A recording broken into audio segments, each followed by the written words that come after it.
في حديقة مليئة بالورود، كانت هناك نحلة صغيرة اسمها زينة. لم تكن زينة كبقية النحلات، فهي لم تكن تحب جمع الرحيق وحسب، بل كانت تحب المشاركة. ذات يوم، لاحظت زينة أن بعض النحلات الصغيرات لا يعرفن كيفية جمع الرحيق بشكل صحيح. فبدلاً من أن تنصرف، قررت أن تعلمهن. بدأت تشرح لهن بصبر كيف يخترن الزهرة المناسبة، وكيف يمتصن الرحيق بهدوء ولطف.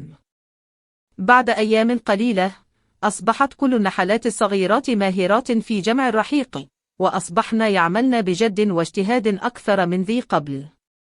شعرت زينة بسعادة غامرة لأنها ساعدت صديقاتها. في نهاية الموسم، كافأت الملكة زينة على عملها الجيد، وقالت لها: يا زينة، لقد أظهرت لنا قيمة المشاركة الحقيقية. أنت مثال يحتذى به. وهكذا أصبحت زينة النحلة التي أحبها الجميع، وأدركت أن المشاركة تجعل العالم مكانا أفضل. لقد مر على هذه القصة 53 عاما.